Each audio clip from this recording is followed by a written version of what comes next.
Hello students. In this class, yes, in this very class, we are actually going to start that chapter, a structure of the atom. So the structure. The chapter starts with the name, a structure of the atom. It says, why we want to know the structure of the atom? Why do we need that? People had curiosity. Why this universe is made up of? And if why, then how is it made up of? Is there a God? If there is God, then how that God is made up of? There are so many questions a human brain can have. You are human, you are Homo sapiens, you still have, your brain have lots of different questions that you won't get answered. There were so many people in ancient time who wanted the true reality, those who wanted to know the exact reality of this entire universe, who wanted to know the actual truth of this entire universe, how this universe works. What components are there which makes up this universe? What components are there? What we eat? What all those foods are made up of? What clothes are made up of? Why all the things that we see actually in different colors, in different patterns, in different looks, in different hardness, in different structures are made up of? All those things that we see, all those humans, all those animals, all the forest, all the soil, all the rock, all the substances that we actually see in the form of stars, in the form of planets, in the form of asteroids, in the form of comets. There are so many celestial and terrestrial things in this entire world that are made up of with just one tiny, very tiny structure that all we call atom. This word atom came from a Greek word called atomos. Atomos means very tiny or uncuttable,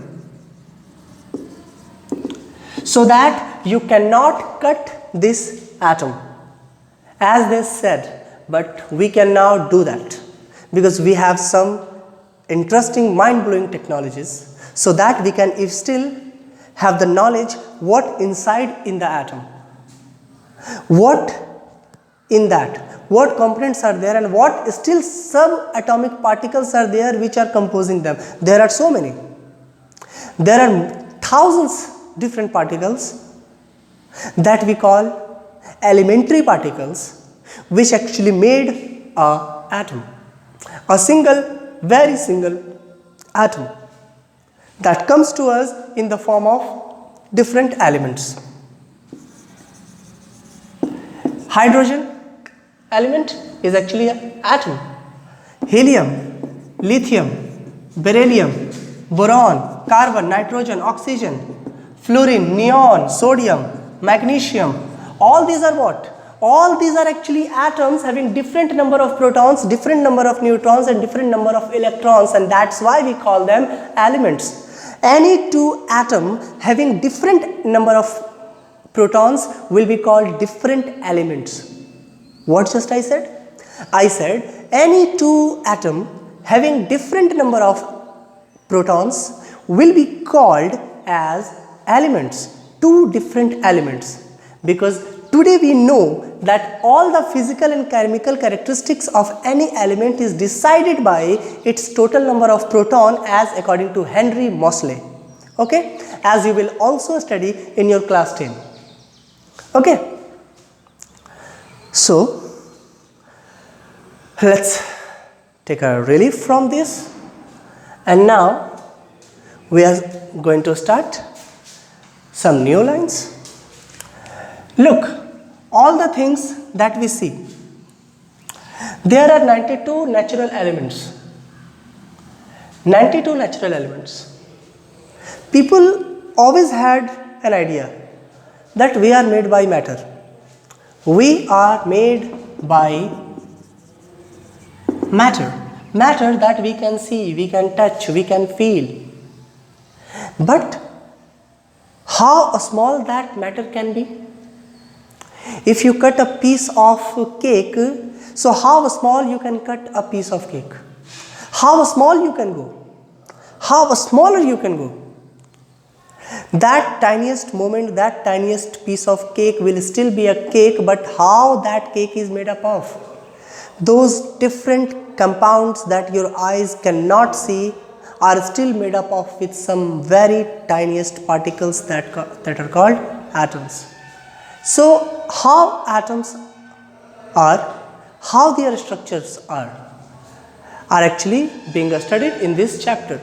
In this chapter, we will learn how were different people devised their idea, what they said about atom, and how they finally developed their idea and finally gave us some mind-blowing theories that made us to think in a new direction, in a new orientation. Okay? So before starting this chapter, I would like to tell you about a person who was born in India, in Indian continent, and whose name was Maharshi Kanad. Maharshi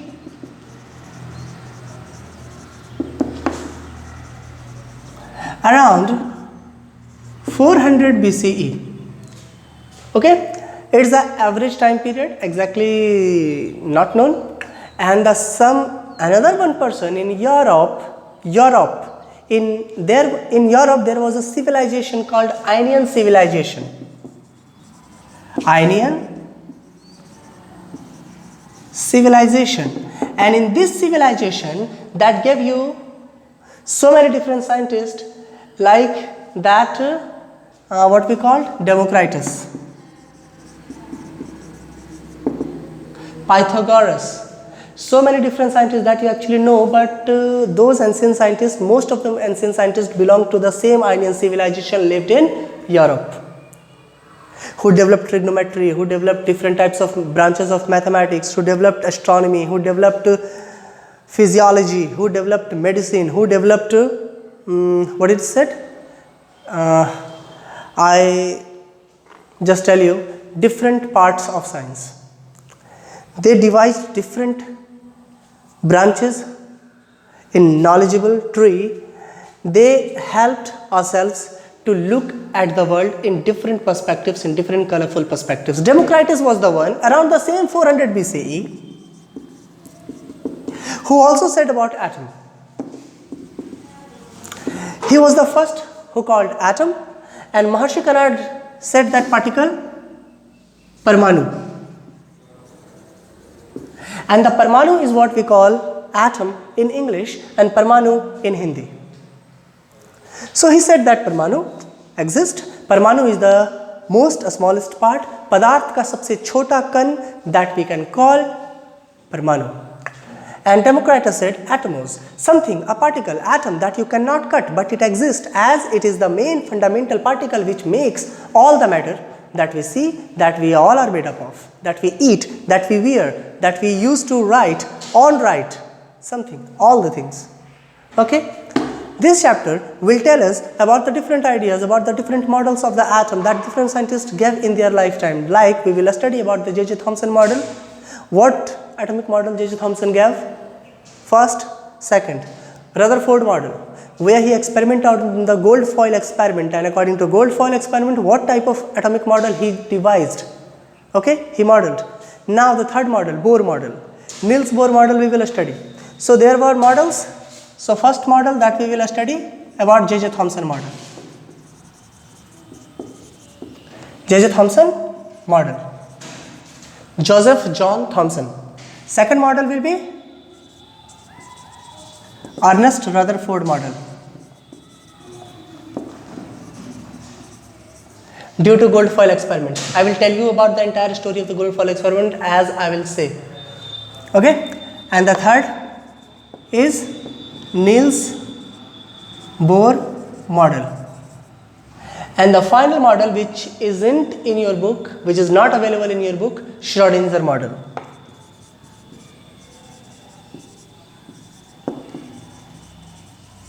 And in the development of Schrödinger model, what was the role of Heisenberg and one more scientist There were so many scientists actually. So there were so many people who devoted their life in making this. Okay, Max Born, yes, Max Born.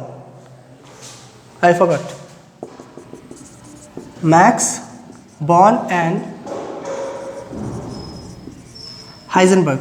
I will tell you how they contributed in the making of the proper formation of proper structure of atom, and what is the role of Schrodinger model of atom, and finally, ultimately, after all this, what we today see actually about atom, what modern view of atom is. Okay, modern view of atom entirely runs around Niels Bohr, Schrodinger, Max Born and Heisenberg. Okay, so we will see all these models one by one by our next class. Till then, gracias.